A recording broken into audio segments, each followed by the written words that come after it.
you retired from mixed martial arts. How has that transition been for you? As we're having this conversation, it don't seem like you're having a hard time. No, it's hard, brother. Last UFC I went to, I couldn't enjoy my time at all. Of course, like every punch they throw, I was like, I could have him up. Now you hear about everybody talking about the fight fixing, and all these people around are like, I would punch. I'm like, what planet are we on right now? Did nobody approach us because like we just put off that vibe? Like, hey, we're not gonna do that. You know what I mean? Yeah. Would I throw a fight for $1 billion? I'd think real hard about it, right? You know? The Ollie Act is also not perfect, but to get some of the protections in the Ollie Act into MMA is the goal. Canelo and Crawford made more than the entire UFC roster, and one fight is because the promoters were fighting for them. Have you ever watched a single other sport in your life where they win and they like ask for more money?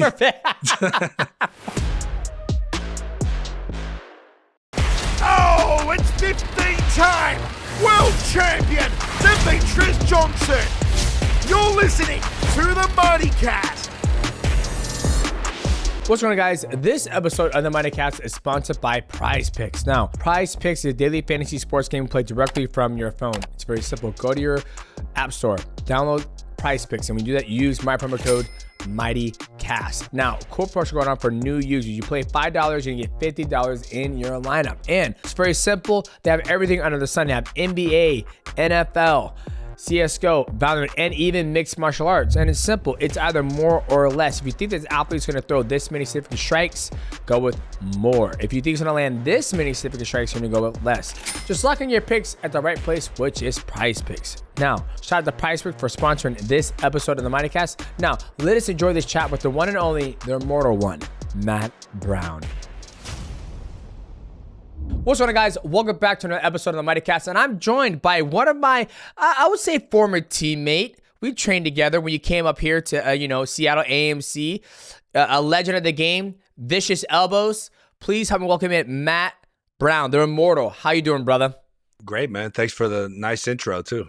Of course, man. It's funny. I told my wife this morning. She goes, "Who you talking to today?" I was like, "I'm talking to Matt Brown." She goes, "Are you serious?" I was like, "Yeah, we haven't heard of him for so long." I was like, "Well, he did move away. His babies are. How old are your kids now?" Bro, 15 years old now, and then I got a girl too who just turned 10. Wow, crazy, right? It was that long time ago, huh? I know. I remember. How many kids do you have now? I have three. Otis is 12, 10. And 7. Dang, it's wild to think, right? Mm-hmm. Like you were there when were they born yet when you were there when you came over? I remember you last time you were at my apartment there in Seattle. I remember you hanging out. Did I have the kids yet?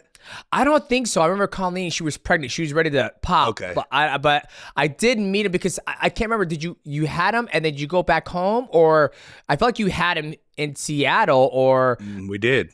Yeah, you had him in Seattle. So yeah, we did meet him. We did see him because I remember Destiny came over, I believe, to like help Colleen a little bit with the afterwards. You know how it is after the woman gives birth. It's like, oh, help me, I need help breastfeeding and all that stuff. So I think we're there. But man, time flies. What a long journey it has been. Yeah. And unfortunately, we needed more help than that too when you have twins, which you got kids now. You know how it is, man. Oh yeah, you gotta go home. You gotta go back to the nest, my friend. Like, we've been blessed because Destiny's mom, Destiny's mother-in-law, dad, all live super close. My mom isn't very. She hasn't helped out at all, due to her reasons and other circumstances. But yeah, man, like having to help a family is such a massive, massive help, especially when you're training, when you're a full-time athlete. Yeah. And I believe you're getting ready for a fight when she gave birth too. That was, because that's because at one point you were going back and forth, and at one point you moved up here and you moved her up here. And then after that, after you got there a couple fights, you're like, okay, I'm going back home. I need the help. Or I remember you sent Colleen home and then you went home afterwards and then you would come out for the training camps. Yeah, I think like we both needed the help, right? Like it was just so much stress, and I ended up losing a couple fights, and I don't like making excuses, you know what I mean? But like, it's trying to raise twins that were like, less than a year old and trying to train all the time. It was a rough time for us at that time. So, yeah, I mean, things happen, so you got to move on. I miss Seattle. I might be coming out there this year, actually, later. I was telling you about that. We don't have to talk about that on here, but you're coming out for pretty much.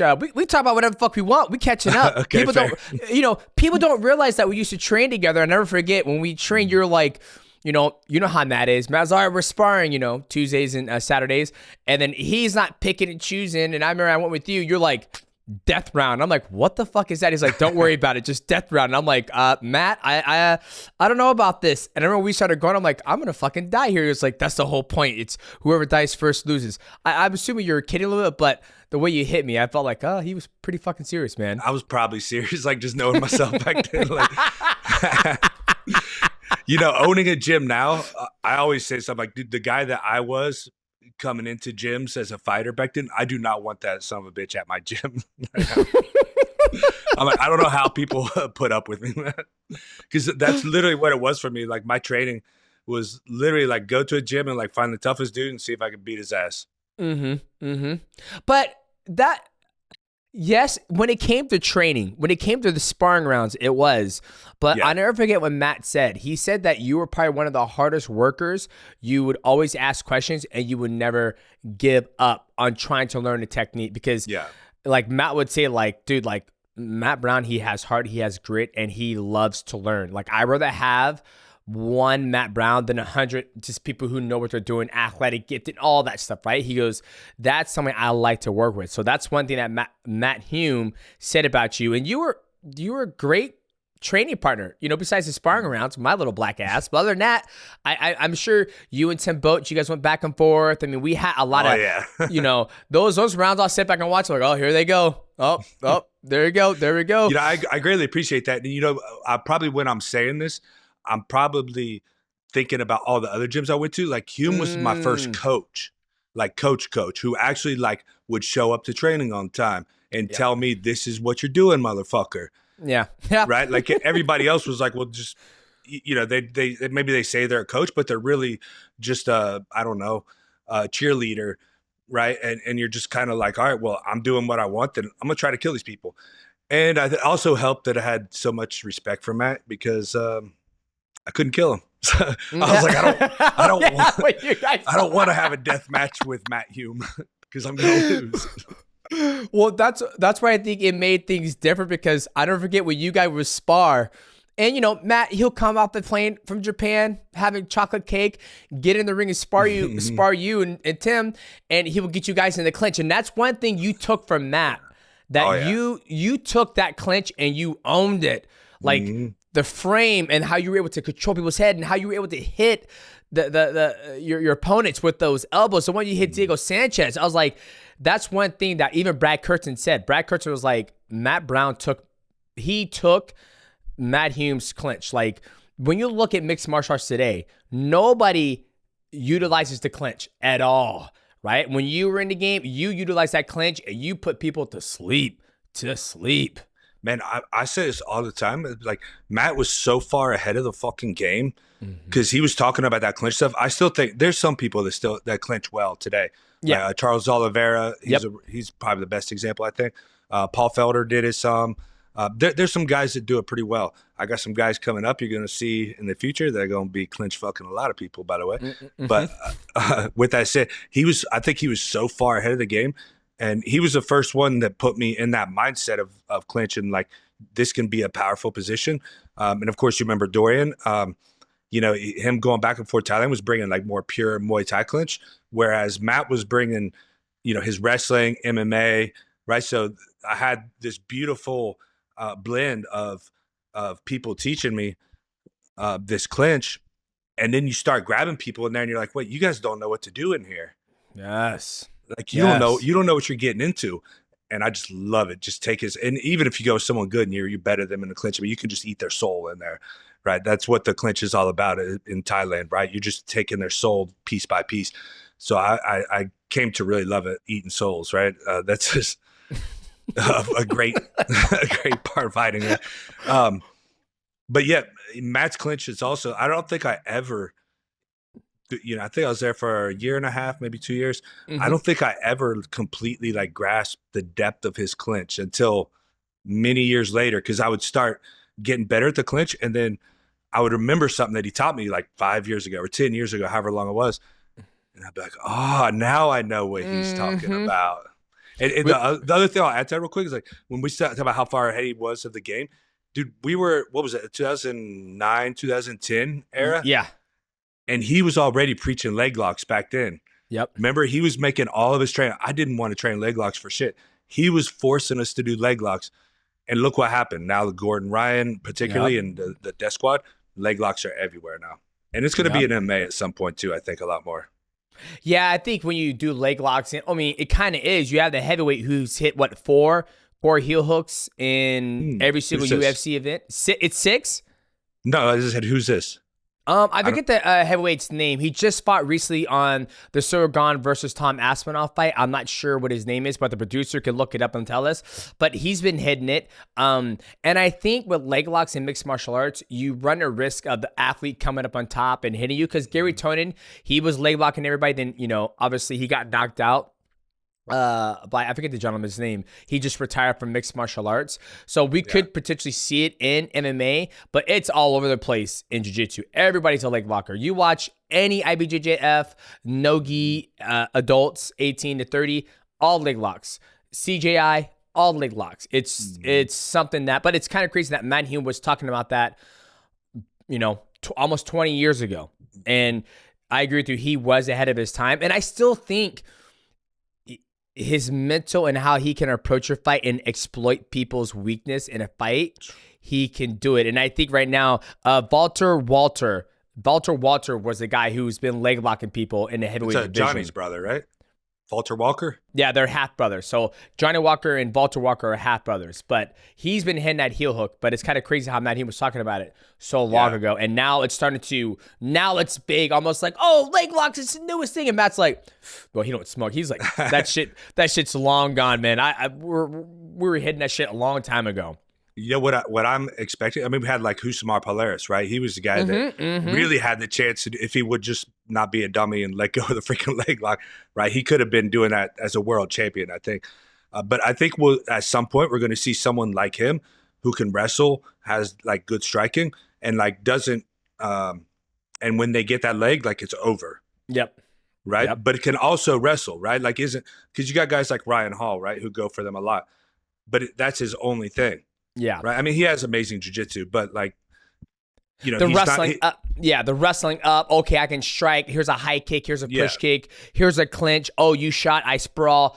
The full meal deal. Like kind of like when you spar Matt, I got your ass this time, Matt. And the next thing he goes, nope, heel hook or clinch, body kick, high kick. When you first came to AMC, right? Because I know you're managed by MightyCast. That's how you found. I was not. You weren't. How did that come about? Because that's how usually like Spencer Fisher, Jens Pulver, Rich Franklin, Tim Boach, that's how they basically came to AMC. But if you weren't managed by MightyCast, how did you make your way over to, this side of the world? Rich. Okay. Because he was going out there. Yeah. So Rich just invited me out and told me, I don't think he invited me. He just told me I should check it out. And I think I came out for a weekend or something. And I was like, dude, this is the money. And then I was living in Vegas at the time, and I did my first camp there. I'm trying to remember which camp. It was James Wilkes, the Ultimate Fighter winner. Yep. I fought him. It was kind of an interesting time because I was living in Vegas, and then I flew out there for camp, and I was going to stay there with your boy Craig for 10 weeks. That was the plan for camp. 2 weeks in, my father passed away, so I had to fly back and then deal with that for like about 2 weeks, and then fly back out and finish camp. But it was the best camp that I'd ever had. So and actually, I'll take it back. It was a Dong Yun Kim camp. That was the first one. My first UFC fight. Yeah. Yeah. So I just had the fight wrong, but the story was all the same. Yeah. And, I go in and I was a huge underdog. And I performed really, really well. I lost a split decision that I'm very confident that I won. And I give all credit to Matt, and the team, obviously, too, right? But, Matt's the head of the team. The training, Joel, at that time, I don't think you were up around AMC much at that time, and you were coming like every now and then. Mm-hmm. Joe was like very involved at that time still, right? Like he was, love the guy, right? But yeah, he was out there like making sure we did what we were supposed to do every single day. And man, we went through the grinder. I mean, he put us through hell. I think he was still kind of learning what the proper processes were to get someone ready. So it was still a little bit, a little tinge of go harder today than you did yesterday type of work ethic. And I just loved it. I embraced it.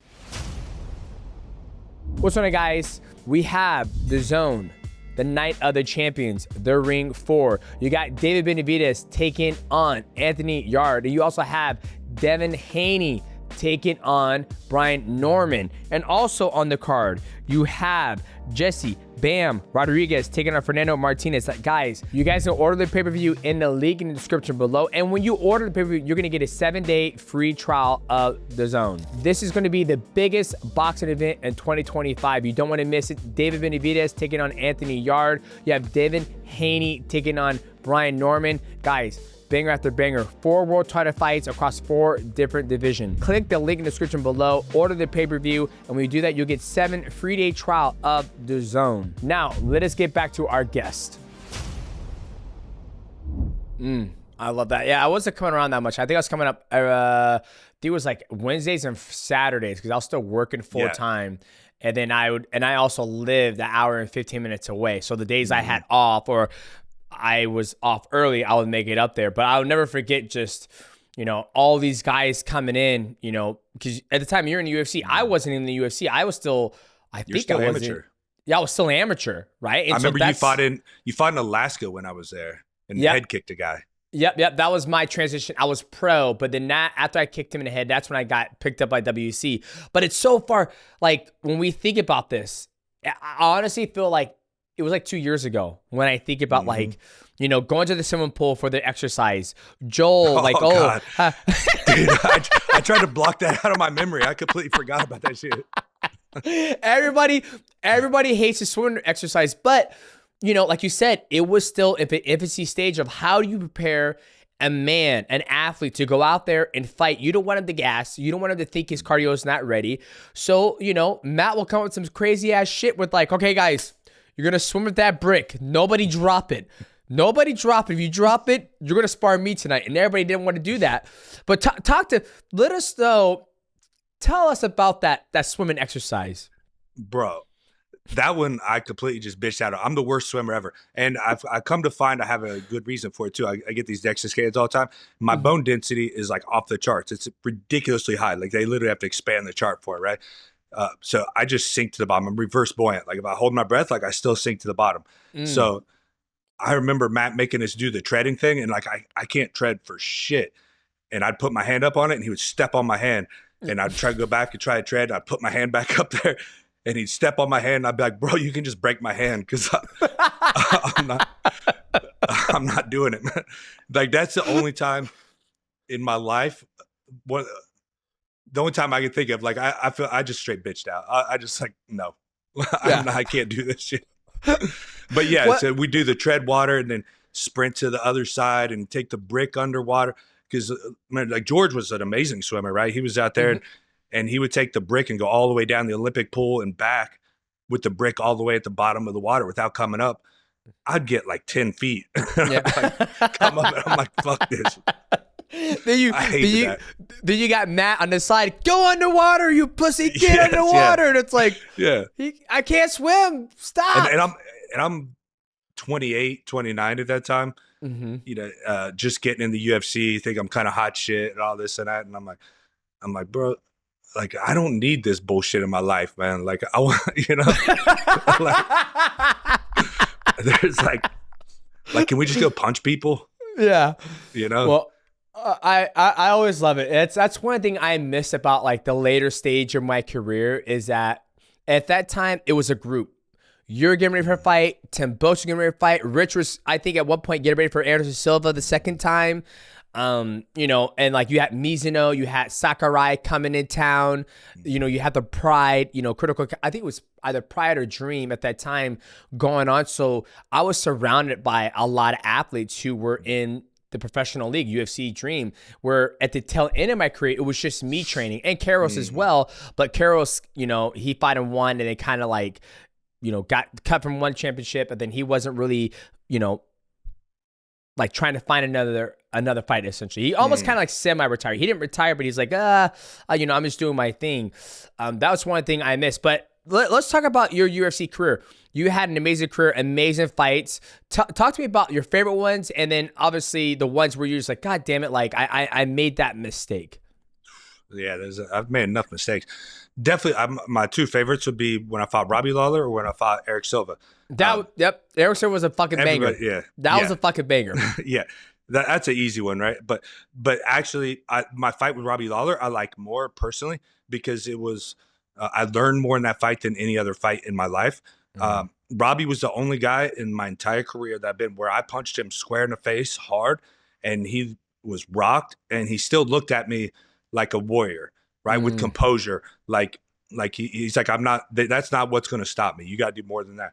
Where you fought enough people, where most people you punch them and like you see something click in their brain. They're like, I don't want to do this anymore, right?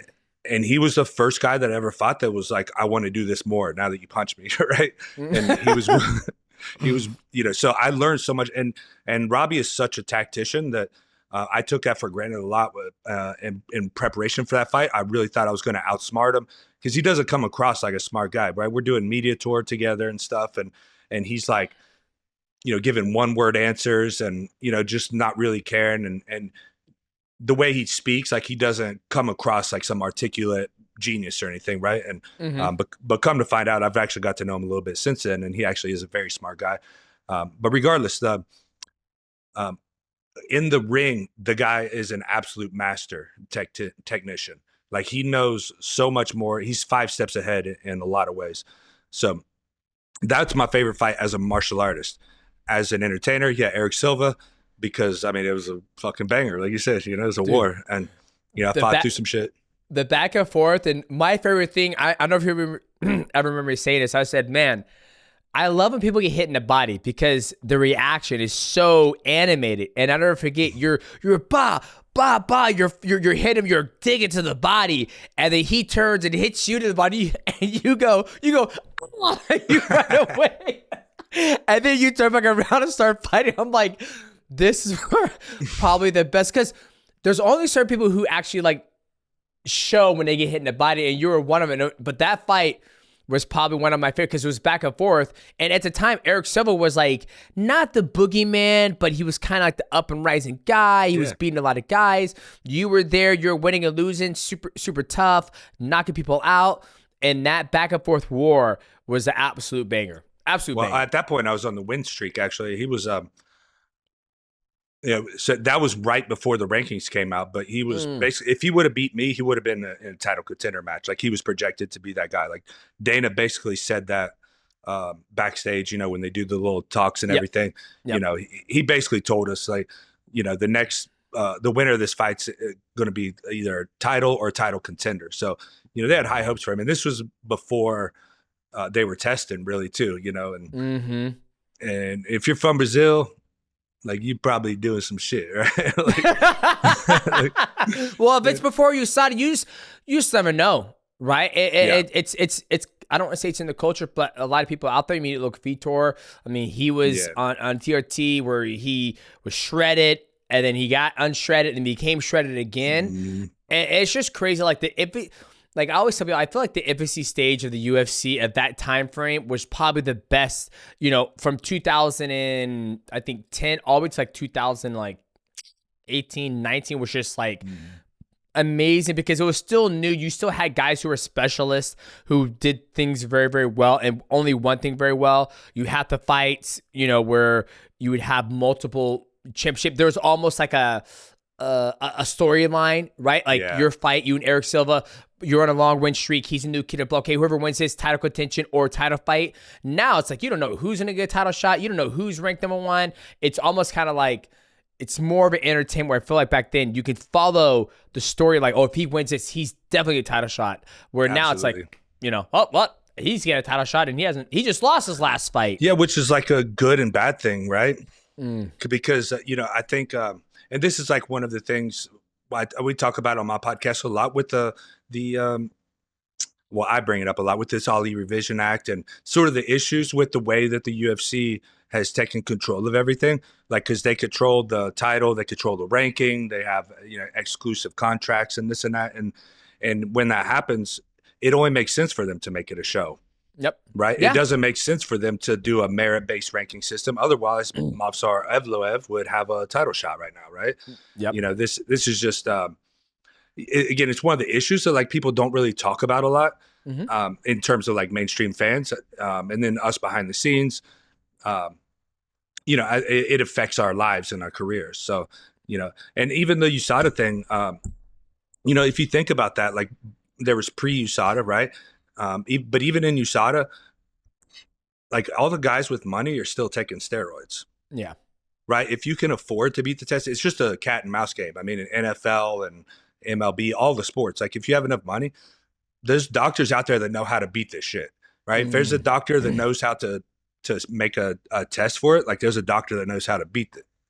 So it's just a cat and mouse game. And I don't think it actually turned away any of the people that actually have the money to afford to beat the test, but it turned away those on their way up that couldn't afford it. Yeah. That makes sense. I mean, you just never know. I never forget when I fought Ali Bogatin up and he popped for EPO, and I was like, I was playing video games when I found out, and I was like, it is what it is. I still beat him, but I just feel that time frame, you would have so many athletes that look totally different and would excel. And then once USADA came in, I was like, whoa, what happened? Like you see the physique change, but at the end of the day, it kind of, plays in their, it's in their legacy, right? It's almost like it's always going to be an asterisk or a question. Like, well, if you got caught with this, how did you do this time? Did you do not this time? Like, how can we put any merit to like their word? Like, oh, I only did it that one time. It's like, well, you're saying that now because you got fucking caught. What about the other time you didn't get caught? What about that? And I also think it was so, so around in that culture. Like I watched this Smashing Machine, and I didn't watch the first time, but I watched the new one with Dwayne Johnson, and you see him shooting up with the painkillers, and who was it? Somebody told me, and I was like, dude, that's how it was back in the day. They were just all fucking juiced to the gills, which there was no rules back then, so they had to get their bodies ready to prepare for a fight. Yeah, and I think it's totally different when it's everybody knows everybody's doing it, right? Like in the Pride days. I mean, you're going against guys that are doing it. I mean, my personal stance is I think it should all be legal, right? Because like you're not going to catch everybody. And that's just a fact, right? Like again, the people that can't afford it. I mean, look at the biking with like Lance Armstrong. Like, he never got popped for steroids, right? And if you ever looked at like, it's so funny, like the top 10 guys from like the past 20 years, and there's like 2 guys that didn't get popped at any point. I think Lance is one of them. And it's just like, okay, like you are all doing it. And I think it's kind of natural for an athlete. I mean, I think I would assume me and you are kind of one of the moral anomalies in the sense like I know I never did it. Looking back in some ways, I'm like, dude, I kind of wish that I did. Because like I fought guys that did. Like I can say factually, like there were guys that I lost to, and a huge part of it like was they were fucking stronger than me, and obviously like they could train more than me, and so one perfect example, like he never actually popped though, right? So it's like, but I know like people in his camp and stuff, and they're like, bro, like we know what he was doing, you know what I mean? Yeah. So it's like I could have got away with it. Like, why didn't I take that chance? Because of my fucking morals. And my morals might have cost me $1 million fucking dollars. Yeah. Right? Is it worth it? Or John Jones, like he's popped how many times now? Twice, I think. Yeah. Does anybody not say that he's the GOAT? Well, I mean, there's an argument between you, John Jones, GSP, right? But most people are going to say John Jones on the street, right? Yeah. Guys, I can tell you what right now, I am super excited to see the Seattle Seahawks play in Lumen Field Stadium. I'm a big Seahawks fan, and I cannot wait to get there and see it. And how did I get my tickets? I'll tell you how. This video is sponsored by SeatGeek. Now, SeatGeek has over 70,000 live events going from concerts, sporting events, festivals, carnivals, you name it, they got it. Use my promo code MIGHTY. That's going to help you save 10% on your ticket deals, where you're going to see a live event and a concert, NBA game, or even the NFL. When you click that link in the description down below, it's going to add the app to your phone and also the promo code as well. So it's going to be a double whammy. You get the app and you'll also get the promo code. That way, when you're looking to purchase your seats or get the best options, or when you're looking at the options, you're going to have my promo code already locked in there. It's going to save you 10% on your purchase of those tickets. Shout out to SeatGeek for sponsoring this episode of the MightyCast. Now, let us get back to our guest. Yeah, I think for me, I was always, one, morals, and two, I'd be so fucking scared to mess with my biological markers and like testosterone, and you just never, like, even for me when I was a kid, like I would never smoked, never drank, and then, you know, as I got older, I was like, I'll watch people around me, they'll smoke weed, and I'm like, you guys okay? You gonna be good? Oh, okay, maybe I'll try a little bit. I'll try a little bit. But as far as like when you start messing with that chemistry of your body, I was like, no, because you just never know what's going to happen afterwards, right? I would hate. Yeah. That was the thing that scared me the most about that shit. Was like, I do not want to touch that. I never want to. And here's the thing too. I've never been around it. Like at AMC, like now you hear about everybody talking about, oh, the fight fixing. And then you hear all these athletes coming out saying, oh, I've been approached. That's wild, like, right? Yeah, I'm like, how, you know, and maybe that's like a cool thing about AMC being such a small boutique gym where there was nobody going to the gym like, hey, Matt, so you're having a hard time with Matt Hume and that clinch. I got the juice to make you feel good, to make that clinch feel like nothing. There was none of that around us. It was like we would come in the gym and train and go home. There was nobody ever showing up like, hey, Matt, you got a big fight coming up. You wanna take a dive? It's like, and all these people around are like, oh, I've been approached. I'm like, what fucking planet are we on right now? The fact that fights are being fixed and people are taking dives, you know, we don't know the full logistics of this, but if the writing's on the wall and things were changing before he fought, I'm going to have to go. The man took a dive. It's one of those things where I always wonder about, like, did nobody approach us because like we just put off that vibe? Like, hey, we're not going to do that shit. You know what I mean? Yeah. Like, maybe. Is that all that it is? Because like, that's so wild to me, but I don't even know what to say about it. I mean, it's just so wild, like so out of left field. Cause I think, me and you come from a similar mentality of like, we're warriors and we're martial artists. Right. Yep. And like we go to fight, it's not even for the money. Right. Like I would have done this shit had I did this shit for free, right? I even paid to do it at some points. Yep. And it's like, I love doing this shit. And I'm going to be a martial artist till the day that I die. And I'm not going to let an outsider come and take that away from me by telling me, you know, throwing some money to fix a fight. So I guess when we talk about it, like the difference between it being a show and a sport, that's got to play a role in that, right? Yeah. Because you know, the guy's like, well, you know, I'm probably not going to be a champion. I don't have 1 million followers on Instagram or something. So I'll take your 100K I can throw this fight easy enough, I guess. You know, it's better than my 10K contract that I got. Right. Yep. I mean, yeah, but it's almost like my dad, he's visiting right now. And he was like, what do you think about that? So I was like, well, I mean, he's never going to fight again. I mean, it's like no one's going to pick him up either, right? Yeah, no one's going to pick him up. He's never going to fight again. And at the end of the day, it's like you just pissed away everything you trained for and get to the biggest show. Now you got to go get a day job somewhere where you're not going to make the same type of money. And it's just almost like, how big is a risk? Is it worth it? You know what I mean? It's almost like, kind of like you can't even take those skills and go open a gym, right? You end up like a James Krause, which I think these were all James Krause guys too. Like guys that left Krause's. I heard something. I don't know if that's factual.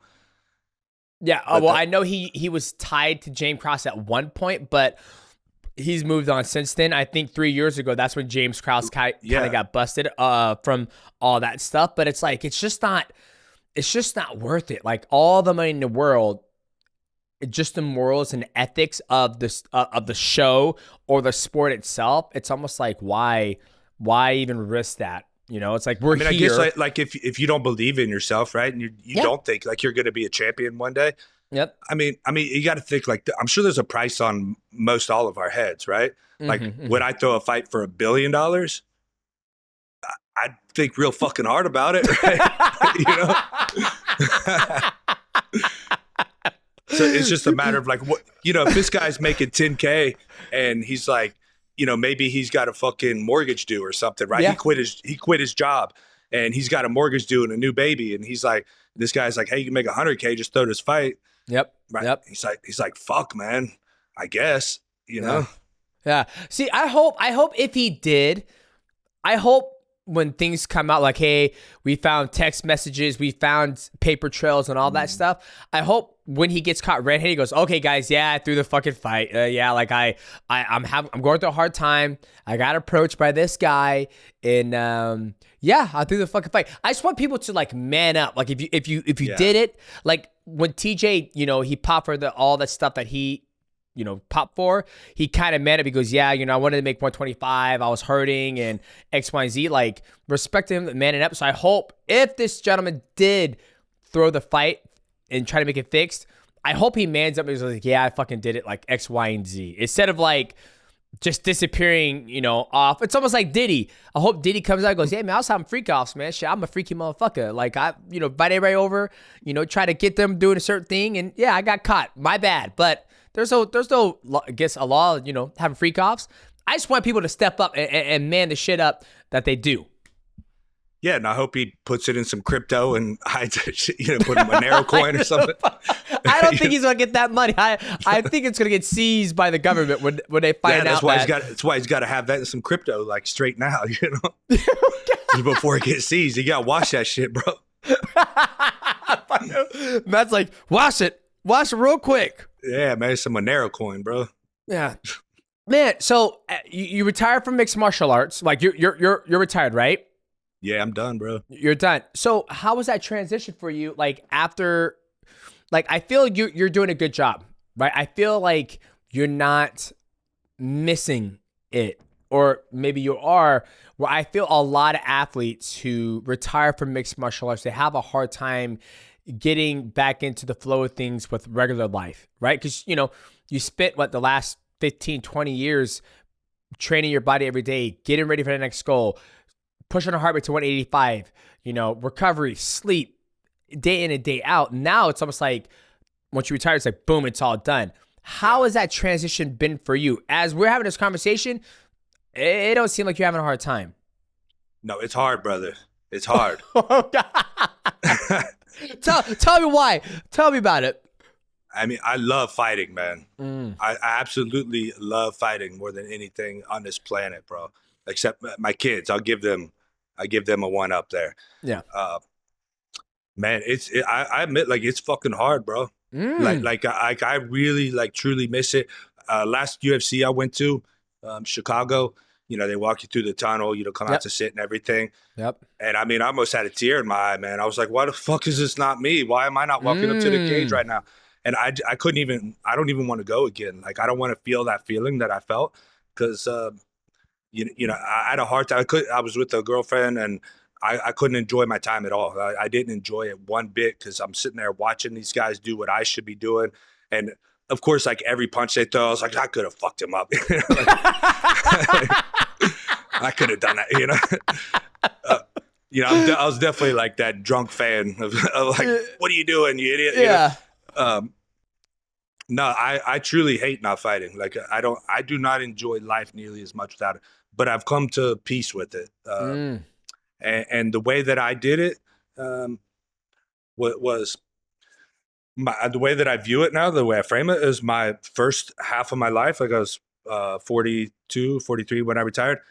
Those first years were about building myself up to as much as that I can, getting as much knowledge as I can and absorbing as much as I can. And then the rest of my life will be to give that away. And so I have my gyms now and I want to give to the community, give to the kids. And that's the only thing that's kept me going, because when I walk into my gym, the fighters are great. Like I got some guys that I think will be contenders, couple that like have legit chances for world championships. Like that's all exciting. But when I walk in my gym and I see people that got sober, I see people whose relationships have improved, people that have lost 30, 40, 50. I got one guy who's lost like 80 pounds. Damn. No Ozempic. No Ozempic that I know of. And he's still 260, 270, something like that. His fight, he had to cut to make 265. He's just one of those really big guys.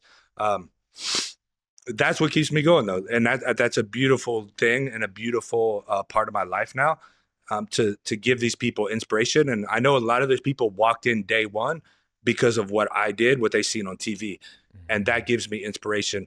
And then to keep them in is what drives me every day. How can I keep this person interested in the martial arts and moving towards bigger, better things and improving their lives?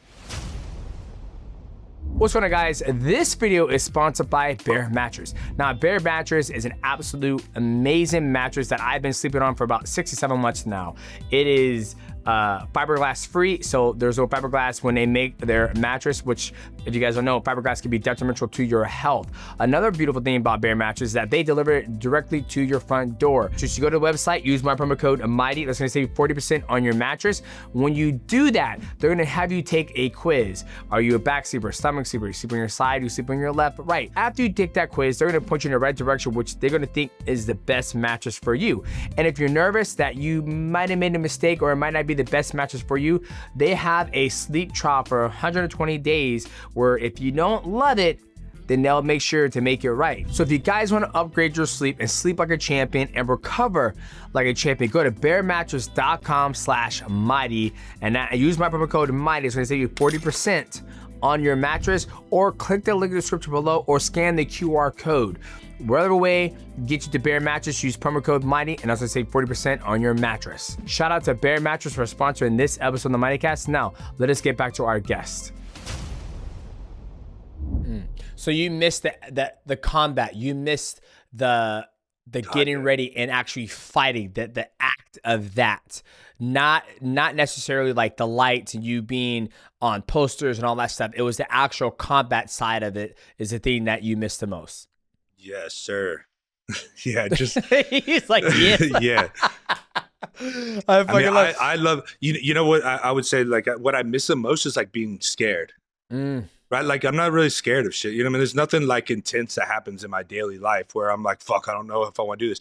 But when I'm backstage, and I'm standing back there and I'm like, what the fuck am I doing in my life, bro? Like I don't want to fucking do this shit. You know, like what if I go get fucked up?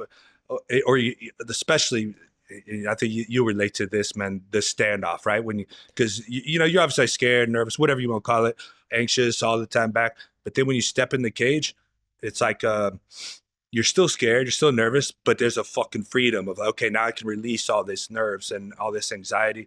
And that's, to me, that's like, I think you'll agree. Like it's the most beautiful fucking feeling in the world, bro. Better than any sex I've ever had in my life. I wouldn't go that far. Not for me, but no, you're right. It's like sometimes, like I mean, me and Desi sit back and we think about my career. Sometimes we're like, man, do we not appreciate it enough?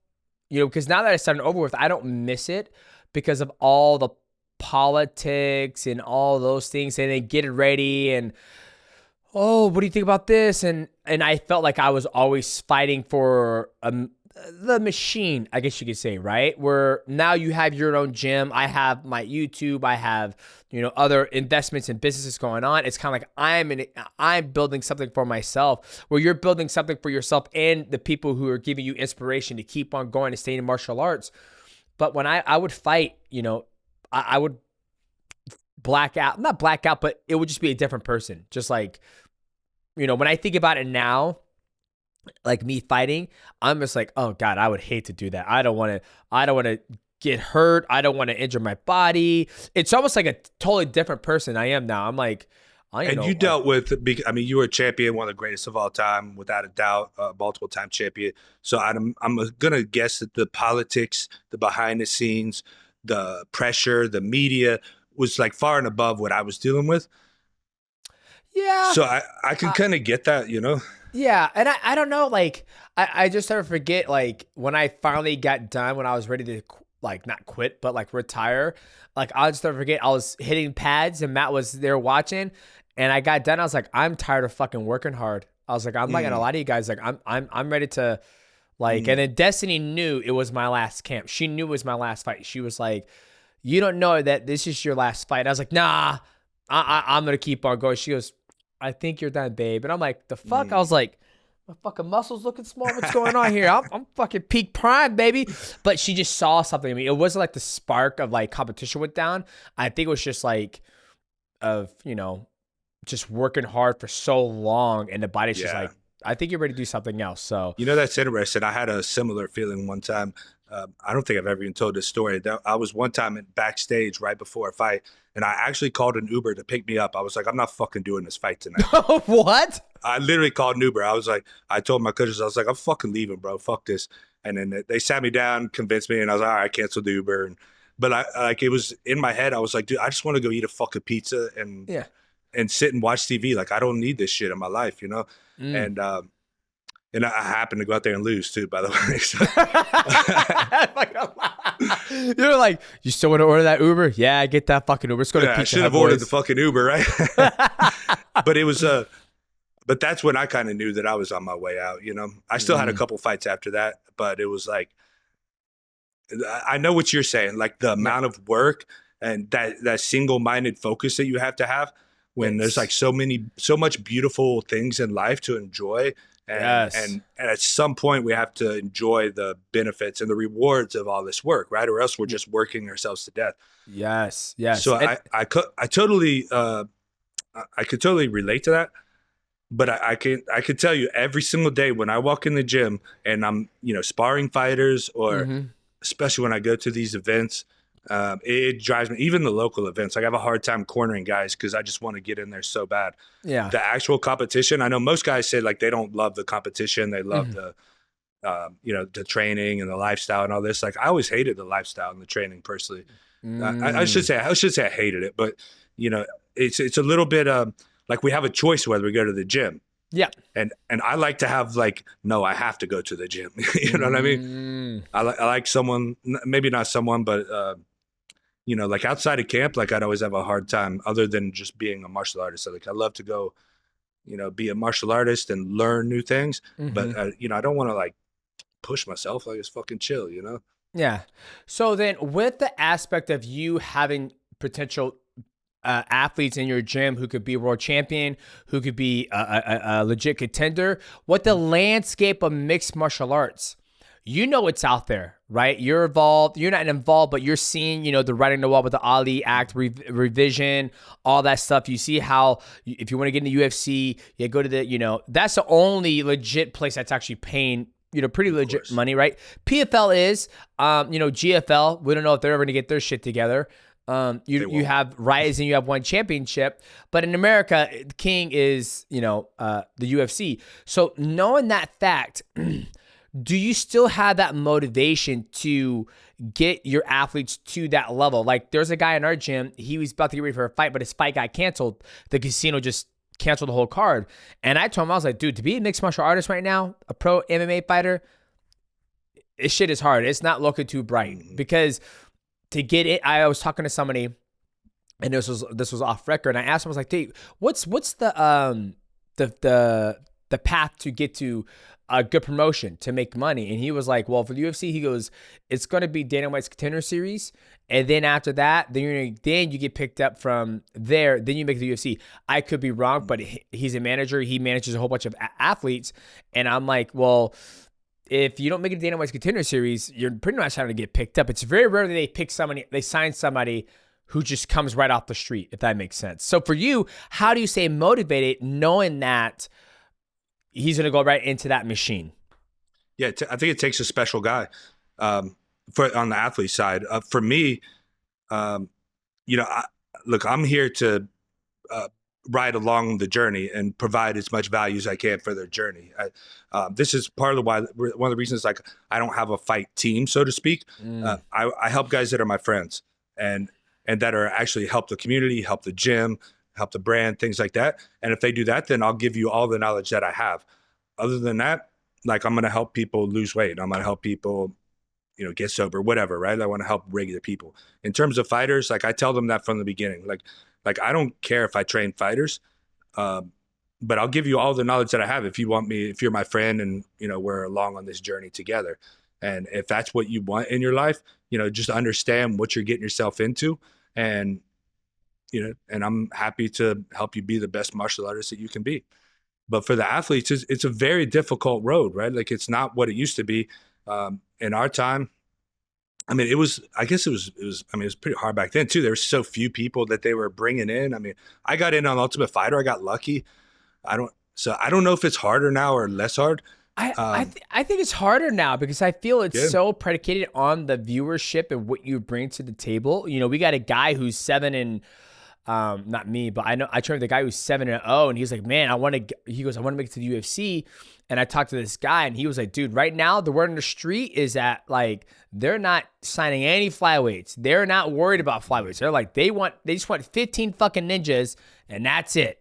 So if you ain't one of them fucking ninjas, you ain't getting signed, right? And you got a guy like Muhammad Wakayev who's out there, who's undefeated in mixed martial arts, who's not in the UFC. So why would they sign this guy who's 7-0, who this guy is 18-0? You know what I mean? So it's like, I feel it's way harder. Where I feel like back in the day, if you're a bad motherfucker and then you just want a regional scene or a local pro fight, you don't have to go to Dana White's Contender Series. You don't have to do all that stuff. It was like, oh, you're 5-0 as a pro. Let's give you a shot, right? It's like, that's how I felt like it was. You look at Paddy Pimblett. He didn't go to Dana White's Contender Series. He was on, what was he under?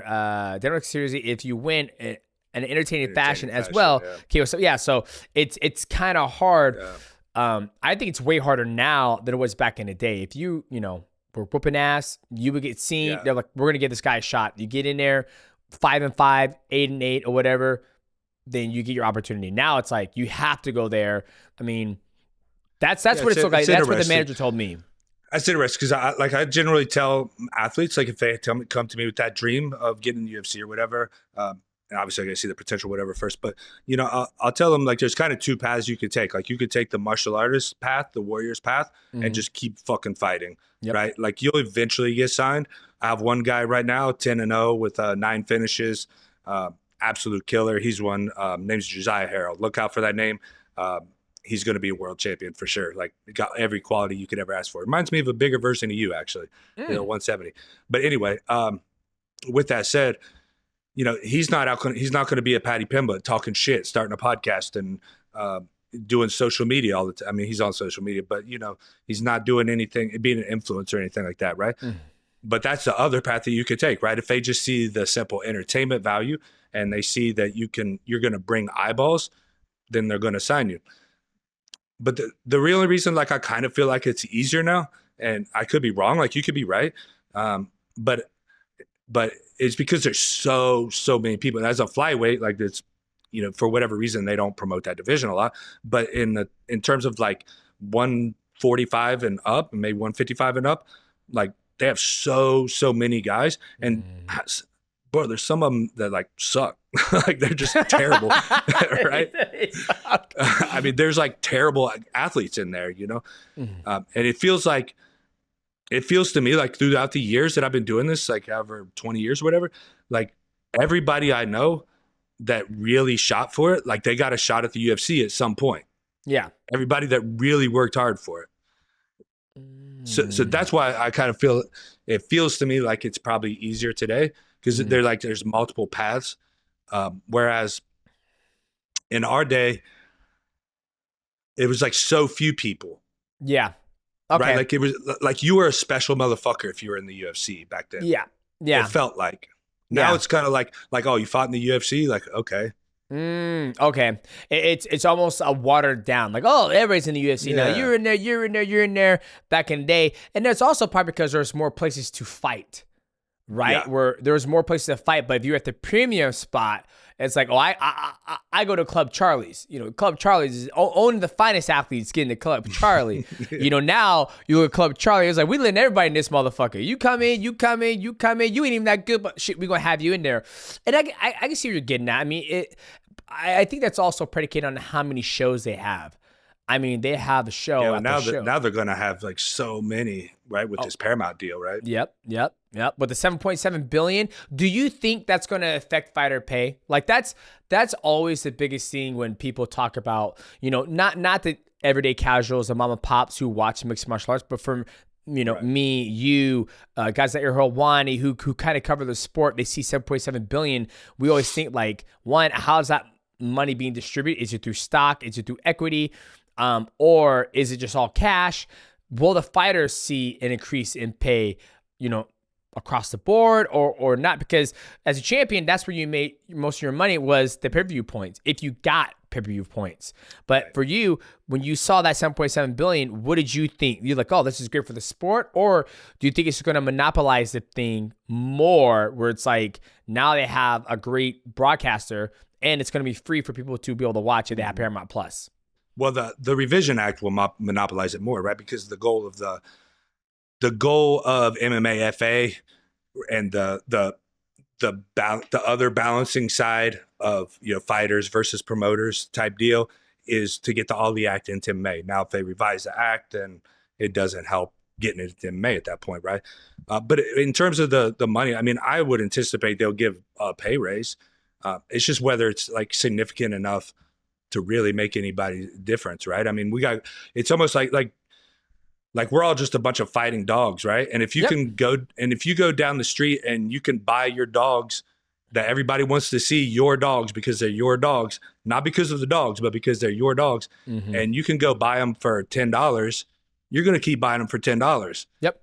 You're not going to go get if that dog owner, if he says, well, my dogs are going to be $20, he'll be like, okay, well, the people are coming to see my dogs, not your dogs. They're not coming to see the dogs. So I'm going to go to the next house and I'll get those dogs for $10. So you can fuck off. Yeah. So that's kind of the issue, right? And this is my entire argument, which I've spoken up so much about this Ali Act stuff, and I haven't meant to be like the fucking spokesman of this shit or anything. And I'm not saying that I am either, but one of the things is, like, I'm not against what the UFC has done or what they're doing. They're a business and their job is to make money and dominate and monopolize everything that they're doing. They're doing fucking amazing. As a matter of fact, like, I wish I was in that business with them and I had brought snow to my kids' house on Christmas or on their birthday in Vegas, right? Yeah. But I'm not. So my issue is that, like, there's been no balance, and that, like, nobody fights for the fighters. No one speaks up for us. Our managers have never spoken up for us. And if they do, there's only so much they can do, right?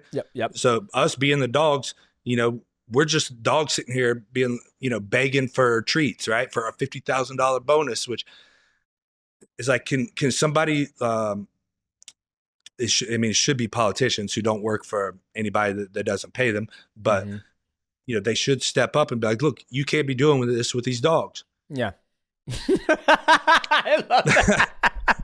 You can't be doing that with the dogs. And I think the hardest thing, and I agree with you, because that whole Ali Revision Act, I sat in on one of the calls and I listened to one with Andy Foster, and I find it fascinating that it's more for boxing, right? Because it's not coming to mixed martial arts, even though we would love to have the Ali Act in boxing. But that's in my belief. I don't know if this is factual, but the reason that they want it done in boxing is obviously to get into boxing. Yep. But also, now, even if we are able to get into MMA, it doesn't help anything.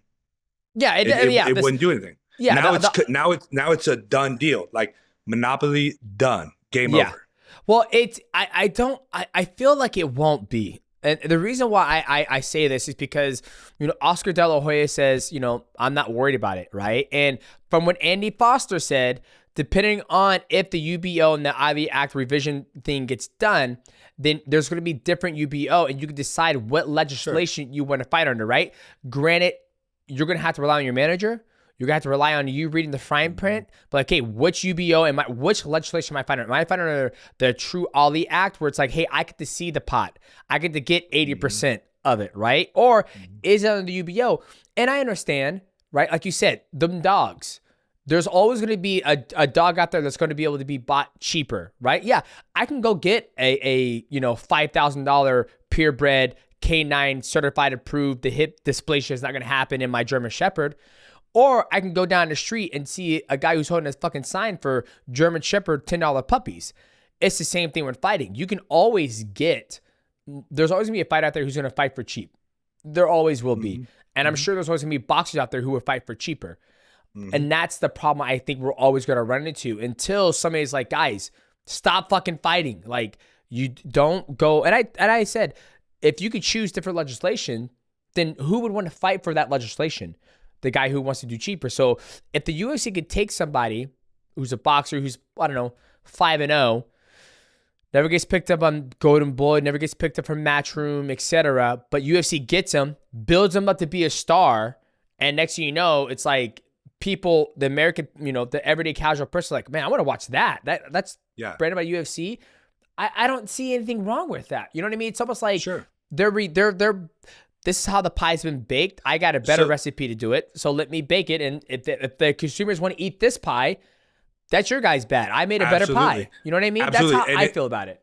And in terms of boxing, like it has the potential to do amazing things for boxing. Everything that you're saying. Mm-hmm. Right? They may revamp boxing. They bring it back to the limelight. Right? It's not on TV right now. They don't have any big deals. So, like it's only the top 10 guys making money. Right? Yeah. Well, that's the hardest. That's the hardest thing. I have I was talking to Era about this. He said boxers make more money than MMA guys, and I'm like, man, yes, obviously the top Canelo, Crawford, a lot of guys, but let me see the medium household. Let me see the lower household, what they're making. If a lower household guy is making, I don't know, $150, $200 a round, right? And he goes, 8 rounds? Mm-hmm. I mean, he's not making 10 and 10. He ain't making 20 G's. Right. And that's at the bottom of the barrel too, right?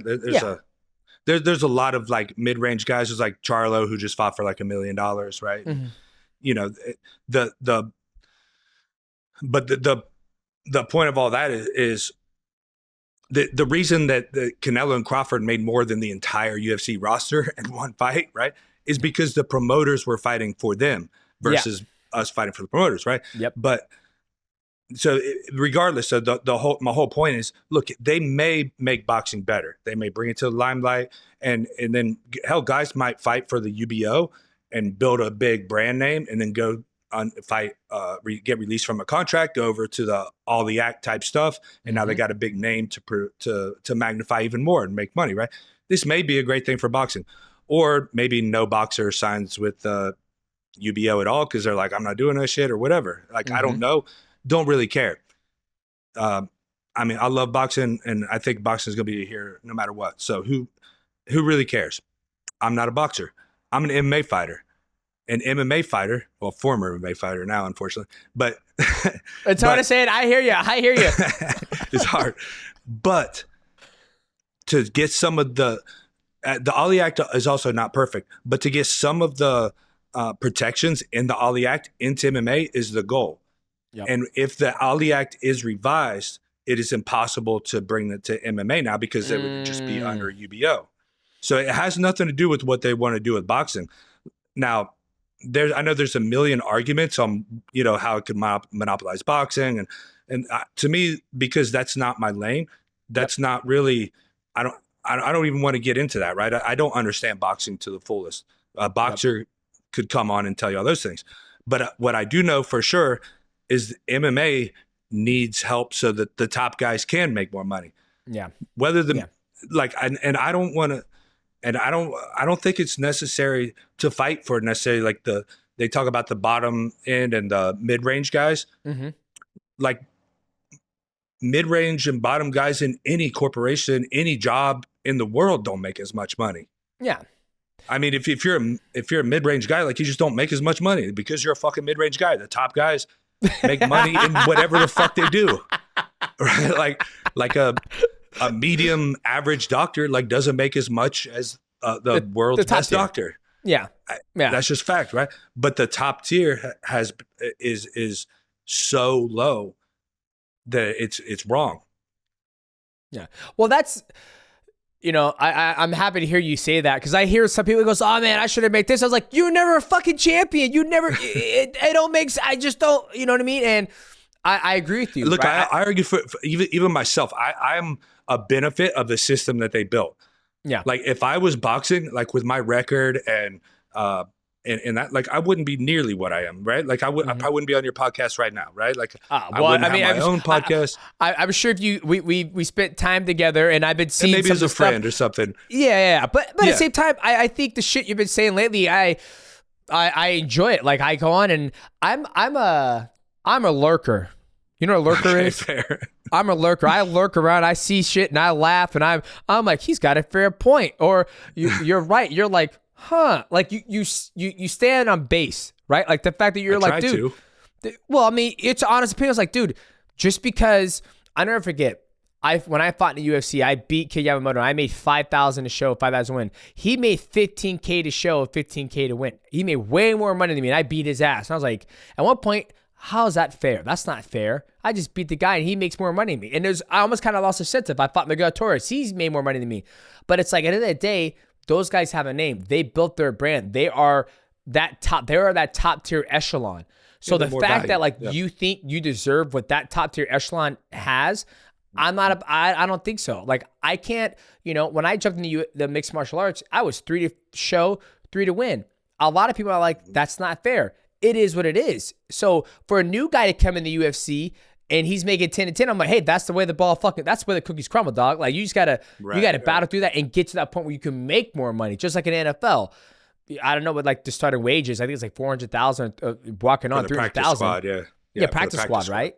You ain't get that Patrick Mahomes contract. You ain't get that DK Metcalf contract. You got to work for that. Then maybe you do it. But NFL does it too. After 4 years or maybe 5 years, you get the health benefits. I've heard so many stories of them cutting athletes in NFL right before. So it's not like every business plan is perfect, right? I think the best thing any athlete can do, whether they make 10,000, 100,000, 500, a million, 2 million, 10 million, is when you get there, you got to be have some financial literacy, have a great CPA, a great financial advisor, and start saving money and invest it. So that's where absolutely. I love when you said that. You're like, you can't get top tier. And my only thing that I would like to see, like if I were just the god in charge of all this, is that the top guys get their value. Like that's all that it's about, and that the sport is based on a meritocracy. Yeah. Right. Well, like Movsar Evloev is like a perfect example right now, right? Like he should be having the fucking title shot. Yeah. But because he's not as big of a name, because he doesn't speak up as much, because he doesn't have as exciting of a style, and now he's stuck in this number 1 ranked position and not getting a fucking title shot, and guys underneath him are getting title shots, which is because it's a show and not a sport, right? Yeah. At the same time, we just don't know what Movsar is doing. Like he was supposed to get a title shot. Well, he's going to fight, and then he got injured.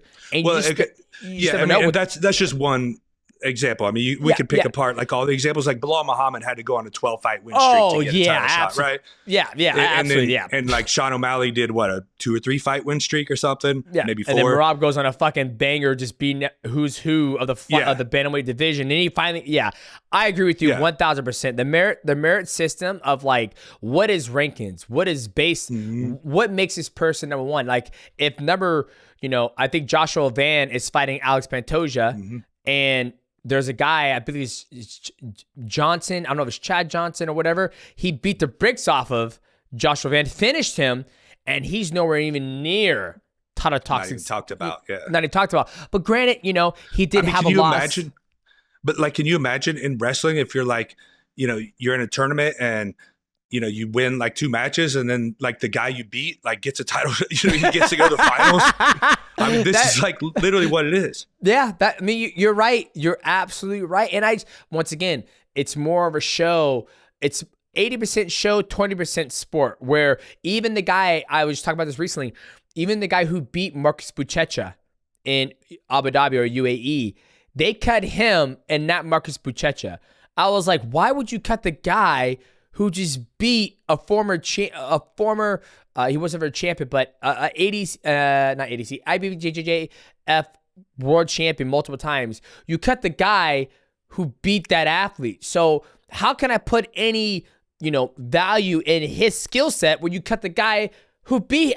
It doesn't make sense. Make it make sense to me. Like why? Like I feel like they should have to come out. There's 2 parts to me. I feel if I'm going to get involved and viewed as more of a sport, I need some reason why you're cutting this person when he just won his fight. Like, come on and say he's a fucking dick. I don't like his fighting style. I'm booting him. I don't care. I'd rather keep the guy who got his ass beat. At least he tried to fight. Perfect. So you'd rather keep the person who's not as skilled as the other person. So at the end of the day, that's like you're gonna run against this guy. But this is going back to the like the dogs, right? Like that's why we're replaceable. Yeah, exactly. Right, because they're not selling our skills. I mean, some guys, I guess, to some extent, right? Like you or GSP, guys like that. But like they're selling the show. And the UFC, like that's what everybody comes to see is the UFC. And they're like, we know we're going to get great fights. That's why they can put a show on anywhere in the world. And it doesn't really have to be the greatest card. I mean, they put on some fucking fantastic cards. Don't get me wrong. And this is also not to say like there's not problems in boxing, right? Because boxing is... It's a mess too, right? Like again, the All the Act has its flaws, right? And I think there's somewhere a balance in between. But they have like too many sanctioning bodies, for instance, right? But the sanctioning body is not the promoter, right? So like a guy can be a mandatory challenger because he worked his way up to fucking be a mandatory challenger. Yep. Absolutely. Well, I always not laugh, but the interesting thing that's going on now is, they talk about how the manager in mixed martial arts doesn't work for the athlete. It works for the machine. It works for the UFC. Yeah. And then now with the next lawsuit, I think it's the Cajun Johnson one, where they subpoena, they sent a document that they need all of Dominance, which is ran by Ali Alabaziz. They want they want everything, all the negotiating tactics, all that stuff. And I've been kind of curious to see what comes to light of all those documentation, because at the end of the day, you're right. We fight for the promoter, where the promoter doesn't fight for us. Like you said, volume, like, hey, the biggest one, John Jones versus Francis Ngannou. It's never going to happen because you have John Jones locked on the UFC, Francis locked on the PFL. PFL is one to play ball, but UFC is like, there's no point for us to play ball. But it'll be interesting to see what comes of that lawsuit, of all the documentation out there of how they would negotiate with the UFC, playing more for the UFC's hand instead of the actual athlete who is basically being, employed by the athlete, if that makes sense. Sure. Yeah. I mean, you watch like regular sports, right? Like football, baseball. Have you ever watched a single other sport in your life where they win and they like ask for more money? Hey, I've been one of them, man. I'm like, ooh, Me too. I think that deserves a $50,000 bonus. Our part, I was one of the motherfuckers. Too.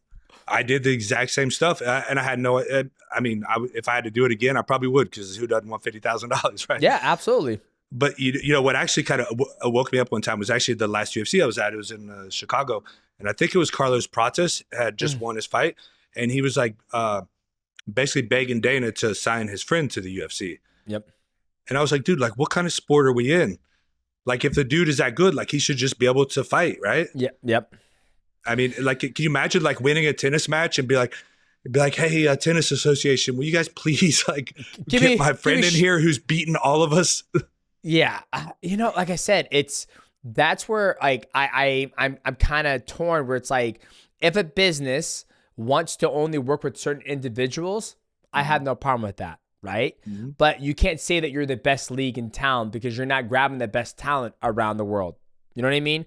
Like if a guy who's truly, imagine a guy who's, I always say this, there's always a bigger fish in the sea, meaning that there's one guy out there who could probably, beat everybody in a division. He's just not signed yet, or they won't sign him, right? The fact that my guy at my gym. Yeah, at your gym. Yeah, your guy. I got a guy at my gym. Yeah, that I believe this very strongly. Yeah. Right, but he has got the opportunity to get it. Will he ever get that opportunity? Will they ever give him that opportunity, right? And I feel like in other sports, football, basketball, you're going to a combine. You're going to get the opportunity to work your way up. You go to the NFL combine. If you run a 4.2, you're going to fucking sign. There is no ifs, ands, bouts, whether your social media is good or anything like that. You're the best athlete who just ran 4.2. You go through, you do the catch and drill. You're catching all the balls. You're good enough. You're getting signed. I don't think that's the case when it comes to mixed martial arts, depending on what the organization values more. For sure. And I mean, it's like wrestling. Like if you want to go to the Worlds or Olympics or whatever, like you just go sign up to your local wrestling match or Midlands or, whatever. And like you build yourself up, right? Yep. And then you, based on your meritocracy, if you beat the guys, you move on. Yep. That's all there is to it. And of course there's no money in that shit, but I mean, money corrupts everything, right? You know, that's a simple thing. But this is, again, if we could bring the Ollie Act, just circling back, right? If we could get that to MMA, like, I think it could change the sport in a lot of good ways. Like, we'd have the opportunity to see like a Jones and Gano. Now, in its current state, the way the Ollie Act is, again, if I were God of the world here, I wouldn't bring it currently the way it is. Like, I would make some updates and some changes, right? I think there's a lot of improvements that it needs, but the improvement that it doesn't need is something with like a UBO thing, right? Yeah. Where now, so this is my whole argument from the beginning, right? Is if it gets into boxing, we can't bring it to MMA now. It's not, and now it does no help for anyone in the MMA space. Whatever it does, it's going to pass, right? Because, you know, it's a Republican House and Senate and everything. And, you know, I mean, that's clear, right? It's going to pass no matter how much we fight, unless we come up with like $10 billion like tomorrow. And that's not going to happen. I don't have it. I don't have it either. You the champion, bro. I was underpaid. I was way underpaid. Fair. I agree with you. And that's the hardest thing. And the fact that no boxers are on there, it's all MMA guys. And now it makes sense because they don't want it to come, because if it does come. This is my biggest argument. The biggest thing that I keep saying, right? Okay, no boxers go in there, right? Only former fighters ever went in there too, right? Because we've seen, you know, what it does, right? I think you heard me on the call if you were on that CSAC call, right? Yeah. And this is my fucking argument. The boxers shouldn't have to. The fucking fighters shouldn't have to. The former fighters shouldn't have to. The fucking legislators, the fucking commission themselves should be the ones protecting us in this regard. These are the motherfuckers that should be caring about us. Yeah, I don't think they're knowledgeable enough. I think we're small. We are small in the pond of whatever the shit they have going on. You know what I mean? It's like, why do I care about why would Governor Inslee? Yeah, why would Governor Inslee give a fuck about me or all my teammates in the gym? And to be fair, like fighters, we don't do ourselves many favors either, right? If you look at like Strickland's fucking social media, you know what I mean? We're like, right, this is your representative of your fighters. Like, yeah. So I get that, but again, we shouldn't have to do it. Yeah, like there should be people out there that are working to protect us, but they're not. So I'm like, okay, I'll speak up. I'll at least say my fucking mind. You know what I mean? What else can I do, right? Well, and at the same time, I also think it's more retired fighters. So I like to see more active fighters doing it, because I feel like, you know, and I could be wrong, but this is how I feel. I feel like as a retired fighter, I don't have any stake in the game anymore. I have no say-so, right? Even though me being on the top, like if, you know, they could take my say-so how it is, but if Merab is living his best life, whooping ass and chewing bubblegum, or Sean O'Malley's happy, or Pantoja, Joshua Van, Ilya Deporia, Patty Pimlet, you know, and then you even have guys who are retired, like Forrest Griffin, who signed off, and it's like you have too much of the battle between each other, where it's like, if I'm a legislator, I was like, well, guys, like, you guys are all retired and you have no say so. But if I asked, you know, 20% of the guys on the roster now, and some other guys who are retired, they like it and they want to see it through. I don't, you know what I mean? I feel like there's such a big divide. But I also think if you ask those guys in private, they would be like, yeah, fucking do it, guys. Just don't, like, you know, don't say my name. Yeah, don't say my name. Because look, there has been fighters that have spoken up. Fedor, he didn't sign with the UFC. You went over to one, and I remember you saying like some things, like, you know, the UFC's kind of, you know, a little sketchy on this and that. You didn't go too hard on them, but Francis Ngannou. Yeah. Francis Bibiano, he didn't come because he said the pay was low. For me, you know, I was outspoken about it. I was like, I just don't like, I just feel that I was never big into arguing, right? I felt like if you're truly the best in the world, then pay me like I'm the best in the world. And when I went to one championship, they valued my skill set, they valued my morals. And it was easy. And guys like Sergio Pettis, he's spoken that he made way more money outside of the UFC. I mean, that's the thing. Like, those were the athletes. Yeah, those are the athletes who are like, I'm not going to stay in this machine. Like, I'm going to find out what my true value is. And then you have guys out there like Michael Chandler, who's probably making great money at Bellator, I don't know, who wanted to come to the UFC. There's like there's guys out there who want to come and test themselves, right? So Now- I think that's always going to make it that huge divide when it comes to guys for the legislation, for somebody to stick up and like what you're asking for. The fighters shouldn't have to do it. The legislation should be out there defending us and protecting us. But they're not. Yeah, and unfortunately, well, they're just paid off, right? I mean, they're going to go to whoever's going to get them the most money so they can run their next election. And like my brother's in politics. He's he's part of the RNC and stuff. And like, I understand the behind the scenes of this. He runs campaigns and stuff. Like, I actually understand why they are the way they are. Like, they have to. Like, their campaigns, the more you spend, the better chance you got, right? So you have to make more money. So you have to, it's a vicious circle, right? But think of a hypothetical scenario. Say, like, if you had got released from your contract with the UFC and had under the Ollie Act, maybe a super fight with, I don't know, who was big in your day would have been a great super fight. Maybe up a division. I'm not thinking of any names, but maybe like Cody Garbrandt, right? Cody Garbrandt, you and Cody Garbrandt. And now you guys go pitch that to promoters, and then the promoter has to put it on. You're getting 80% of your purse. Oh yeah, be great. You might. I mean, I don't know how much money you made in your career, but you probably missed out on 20, 30, 40, maybe $50 million. Easily. Yep. Right? It's funny you mentioned that because I remember when they wanted me to fight TJ, and I was like, well, this TJ, is that was a better example. Yeah. Yeah, that's what I wanted. I was like, this is what I want. And they're like, we're not going to do it. And I was like, then I'm not going to fight him. That's literally how it went. And that's how I feel every business deal should go. But if the Ollie Act was there, then I could be like, hey, HBO, Showtime, like we have an opportunity. And that's the unfortunate thing that we will probably never get to in our lifetime unless athletes, when they come up, like I think what Tom Aspinall, he has 2 fights left on his contract. This is from me watching the behind the scenes on his YouTube channel. And his dad was like, I don't want him to sign with the UFC. Like, imagine this. Tom Aspinall he wins 2 more fights. He's a free agent. He's a world champion.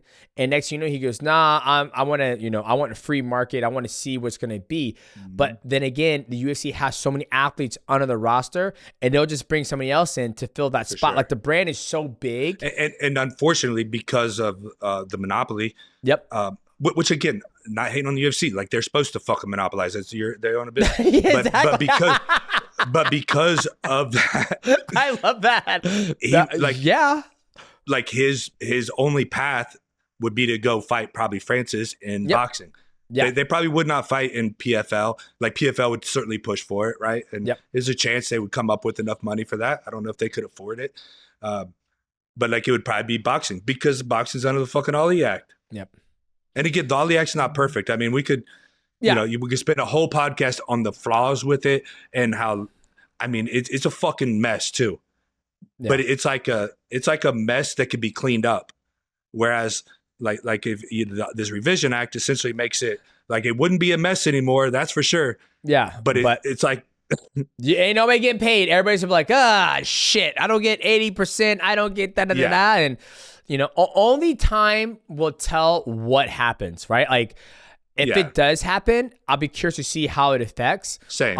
I'll be curious to see what moves forward with, these next lawsuits that are going on, because I tried my best to like just keep my ear to it just to see what happens. Because, in my lifetime, would I like to see some changes when it comes to, fighter pay? Absolutely. But from what I hear they're making pretty good money, more money than I was making at that time, which is how it's supposed to be. You're supposed to have, pay raises go as time goes on. But I don't think about the amount of money. I think that's what people get caught up in, is like the amount of money. They're like, oh, John Jones made $10 million. He's set for life. He's fine. It's like the UFC made $100 million. Yeah.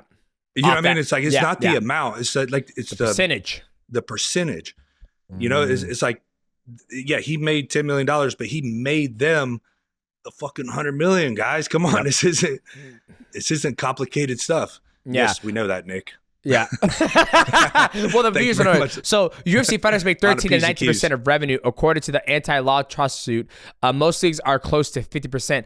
And the thing we go back to all the time that the UFC is not a league, right? It's an organization. It's a WWE with real matches. Yeah, this is essentially where they can dictate the narrative of who's going to fight who or whatnot, not based on merit system, and that's the hard thing. But that's why I wanted to get on here and chat with you, because I knew some of the shit you'd be putting out, you'd be standing on base. It was good to catch up. And, you know, like I said, I talked to my wife this morning. I talked to Destiny, and I was like, it seems like his transition from being a retired fighter has gone well, right? Where you cool. Seem happy. You're out there. I love the take you did on Ronda, where, you know, you're just like, you're honest. You're like, and the fact that you're like, it's the UFC's job to monopolize. It's their job to make as much money as possible and sell and get these dogs for cheap.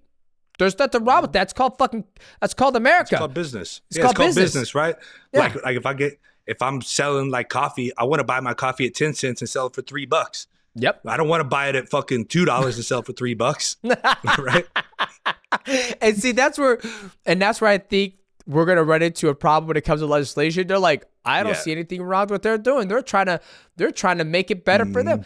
I think your insight on everything that you've experienced in your mixed martial arts career in UFC and just being retired, and you being honest and vulnerable about you talking about like it is you've struggled with it, right? Like, I don't want to go to UFC anymore because I sit there. That should be me in there. I think a lot of athletes don't talk about that. You know what I mean? And I do believe that's one thing with the being a professional athlete, you know, football, basketball, baseball. I feel like more for MMA is because we don't get the same financial from the fighting. You know what I mean? Like, I'll never forget when Kobe Bryant. We're not. I said this, not to interrupt, but like, you know, I said this when I quote unquote retired. Everybody was like, "Oh, you retired?" I was like, "Well, I didn't really retire, because to me that's like golfing in Florida for the rest of your life." Yep. Like, I switched jobs. Yeah. Like, I don't have enough money to last, so I got to do something else now. Yeah. Well, I also feel that we don't make enough money to be able to just stop. Right? That's like, even when Patrick Mahomes and those guys who make $75 million, could they just stop? Yeah, but they're going to want to find something else to do with their time. Yeah, to keep themselves busy, not to, they don't, you know? Yeah. You're like, there's a difference, DJ. Keep themselves busy. They ain't got to fucking do anything.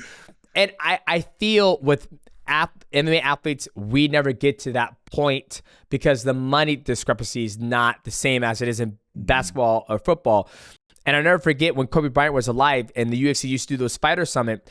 And Kobe Bryant, I remember this. Yeah, he came and talked to us, and he goes, "Yeah, you know, from one of my deals in the NFL, I took $5 million. I invested in vitamin water." I was like, none of us here are getting fucking $5 million to go invest in vitamin water. So like, you just lost me. There's no way I can like relate to you because you're not. The pay scale is totally different, and that's where I think. I don't think he knew that.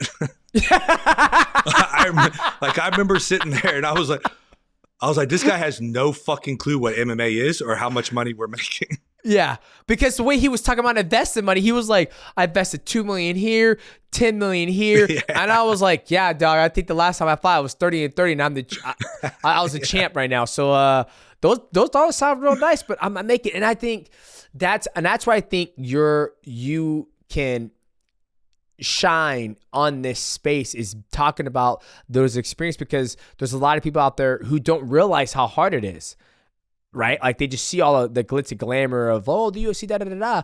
And I think that's how you can just really talk about that in your podcast. And that's how I started. Yeah, I hope so. I hope I bring some value, to the world in that sense. I always keep it, make sure to preface or end whatever with I also really enjoyed my time in the UFC, and it made me a better person, and it gave me a chance at life, right? Yep. I come from overdosing and being homeless and a shit ass life, and I finally found a dream, chased it, and now here I am. I got a fucking $60,000 ride and a fucking 1 acre home land, and got some rental properties and shit. It's like I can't complain too much in that sense. like all of my complaining is what, you know, people are like, "Hey, you fucking disgruntled motherfucker. Like you just didn't become champion." And I'm like, man, it's not like that. It's like, just want fairness, man. That's all we're looking for, bro. I appreciate you taking the time to come on this motherfucker. This is your opportunity to let people know how they can support you. What you got coming up? Drop your fighters. Are they fighting anytime soon?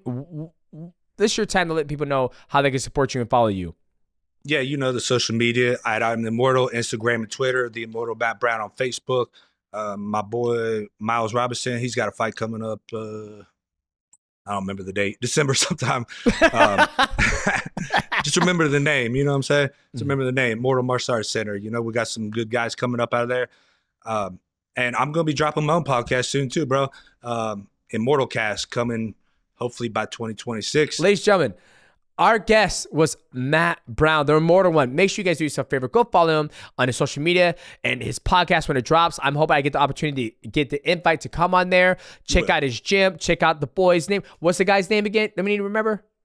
Oh, we got Josiah Harrell, Miles Robinson, and Josh Pereira. Those are my 3 top guys. Boom, 3 top guys. Make sure you guys Josh go follow over him. 1. He's on, what is he? Over in 1 FC. He just fought over there last year. Oh, he's fighting on 1FC.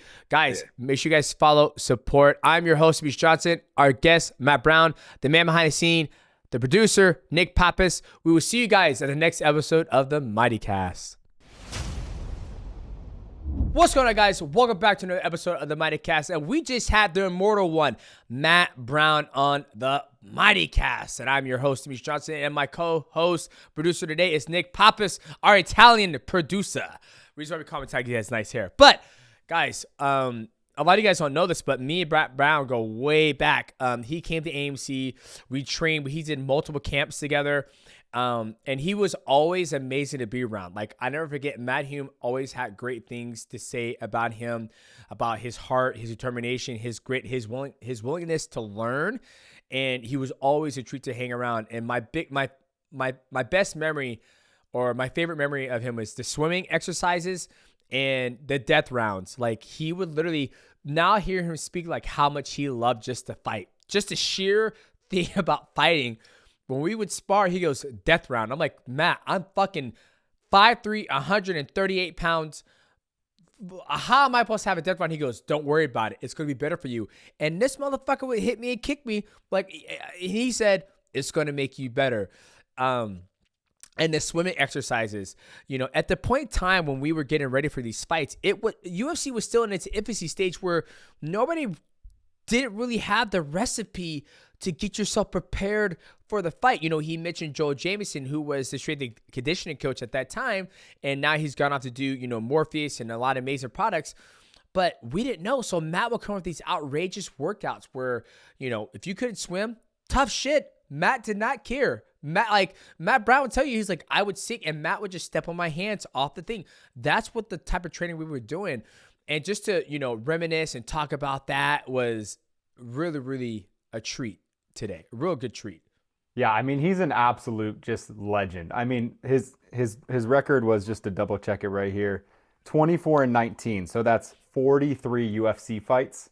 Wow. And I mean, that elbow knockout that he had, I mean, he just has so many historic knockouts. And I didn't realize that you guys were that close. That was funny to kind of get an insight into what it was like over there for your team going through your career. Yeah. Well, you know, as we're talking about, I felt like AMC was such a small boutique where Matt did not want a lot of fighters. Like, he was very hand selected of fighters who would be able to come and train. And Matt Brown was one of those guys who got selected because Matt Hume, he would get so many different athletes to reach out to him. And he would, like, you know, Rich, Spencer, Jens, Matt Brown, Tim Boach, Sakurai, Mizuno, Wiki Nishida, like, all these guys were hand selected to come over. Bibiano Fernandez were all hand selected to come over and train. And he was cool, man. Like, I never forget going to his apartment, because I lived an hour or 15 minutes away from the gym. So he lived right down the street. So sometimes I would go to his apartment, just chill, hang out there. His wife at the time, or girlfriend at the time, Colleen, was there.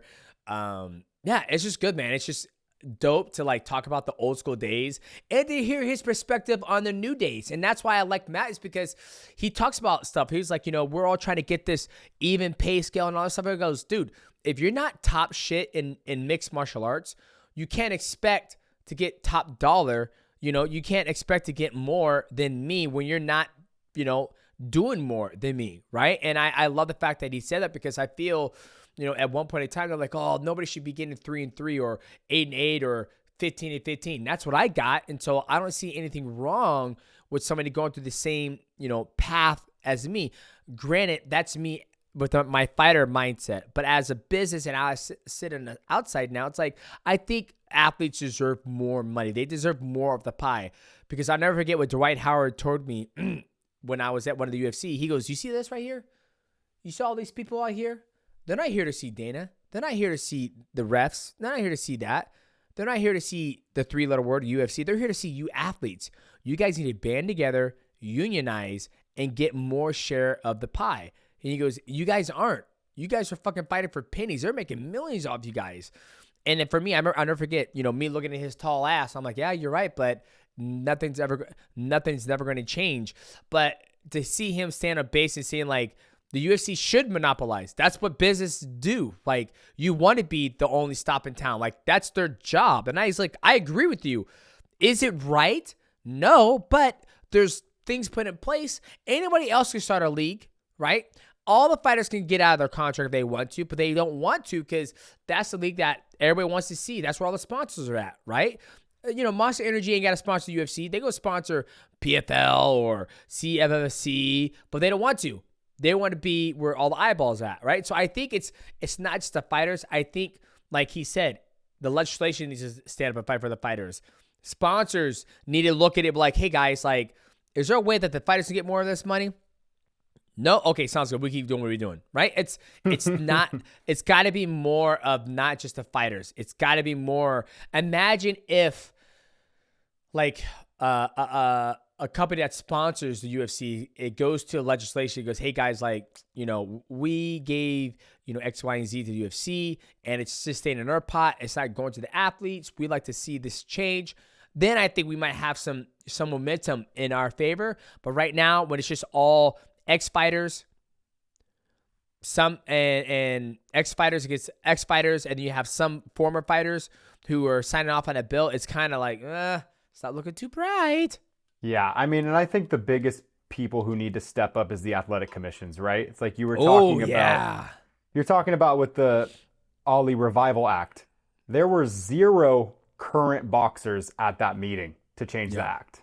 And then you have, you know, Nick Khan, who's one of the higher ups at TKO. You have a lot of people, Forrest Griffin, you know, like you said, damn Forrest, they got you too. They got Forrest. But, you know, it's like, what are they doing? They didn't have any representation.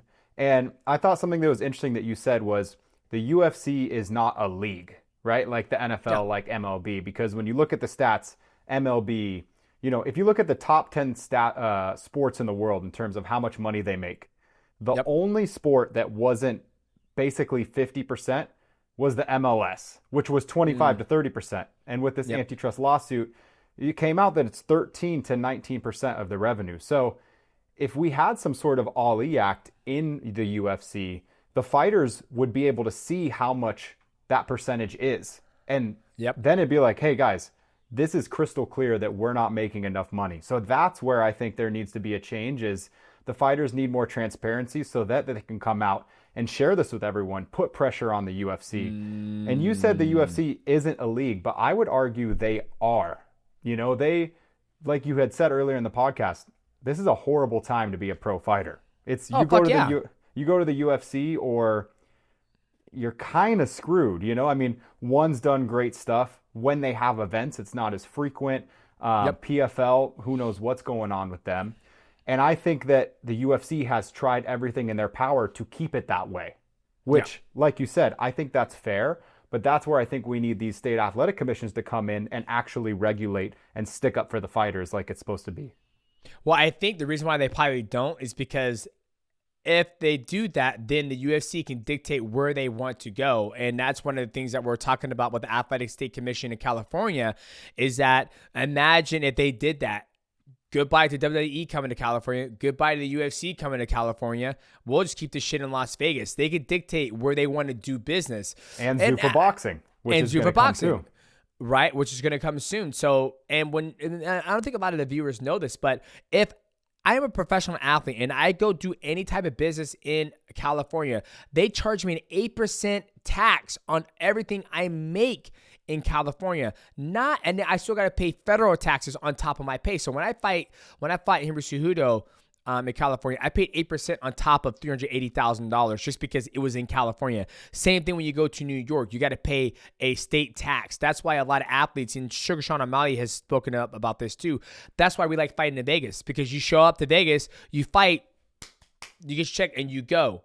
Right? I don't live in New York. I don't live in California. I ain't got to pay the motherfucking taxes. That's why I never fought there. They're like, you want to fight MSG? Fuck no. Get 10% of my motherfucking pay. Anything, you should be paying me 10% to bring your fucking revenue to that motherfucker. But that's the thing. And that's why I think no athletic commissioners will stand up for the fighters, because you're taking money out of their pot. And like Matt Brown says, money is it's the ultimate evil of greed.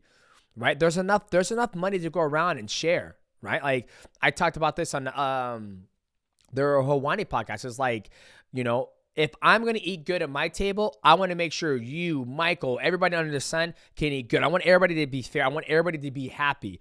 And I took this mindset and this concept from one of my friends and ex-trainers, Brad Kurtzen. He says, at Microsoft, they said that like if your employees are happy and they're happy to be there, they're going to be happy to produce great work. But if you have disgruntled workers who aren't being valued or being taken care of, they're not going to produce the same work. So that's why I feel what makes our team so well on this YouTube channel is that I try to make sure everybody's happy. Right? Totally. I always ask you, how you doing? Michael, how you doing? What do you think about this? What do you guys think about this? How can we, it's a collective bargain that we all work together, where on the other flip side of it, with the UFC being what they are, it's not the same. And when I mean that they're a league, they're not a league, they're an organization, I feel like with a league, you got to have some type of form of order of what is, the pecking order. Okay, you're the number one contender. You're getting a number one shot. Okay, you number 12 beat 1. That means boom, you go 12 goes to 1, 12 goes to there, right? It's like pound for pound. I just feel that they get to dictate everything that they want to do when a league doesn't do that, right? Totally. When it's like, okay, I mean, there's just so many things that they've done where a league that would not fly. Could you imagine an NFL was like, hey, guess what, guys? Kansas City Chiefs, they're fucking 5-12, but you know what? They're going to the Super Bowl. I don't give a fuck what you guys say. They're going. How many in the UFC they could do that? Somebody loses a fight. Next fight, they're gonna title shot. Yeah, it does not make that would never happen in a fucking league, right? And so totally. That's why I always say it's not a league, it's an organization, a great organization where I've made a lot of money from them, and I continue to make money from them by breaking down their content, obviously. And but I felt that the chat with Matt Brown was good. It was funny to catch up on some great moments and to get his piece on how everything's going in a state of mixed martial arts. Well, I'm definitely glad that you run your business more like Microsoft and not UFC, so we wouldn't just be underpaid and taken advantage of.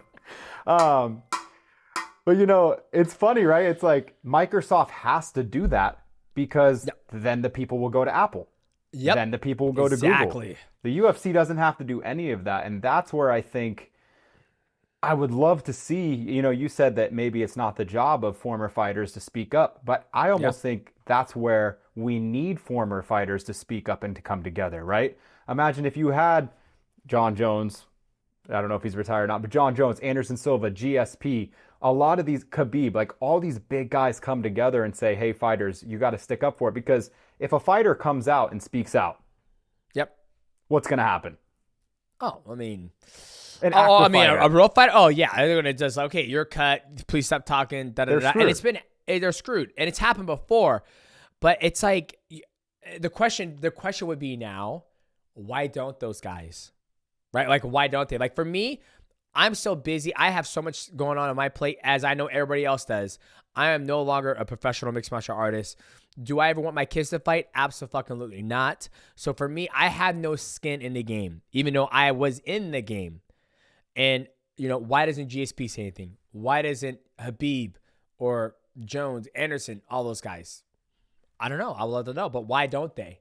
Right? Like, I actually joined one of the calls and listened. I'm like, okay, I'm listening to both sides. I want to hear what, the athletic commission has to say. I want to hear what the ex-fighters have to say. But it's never It's never one of the big dogs who made 8 million from the UFC or 10 million from the UFC. So, I mean, maybe if one of those guys do come and say something, maybe that could shift the swing of things in the fighter's favor of trying to get the Ali Act not passed in the UBO boxing, the revision. Totally.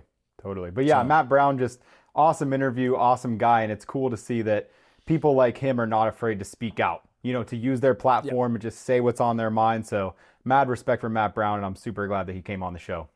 Yeah, absolutely. Now, ladies and gentlemen, if you guys enjoyed this episode of the MightyCast and you enjoyed the Mighty Recap, please leave a like, subscribe. Also, hit the bell to go live, and make sure you guys go follow Matt Brown on all his social media. Look out for his fighters and look out for the Immortal podcast as well. Hopefully, my black ass gets invited on there. As always, I'm your host, Demetrious Johnson. My co-host, the man behind the scene right now, Nick Pappas. I'm not going to lie. I think he has better hair than Michael, but hopefully Michael doesn't hear that part. We will see you guys at the next episode of the MightyCast.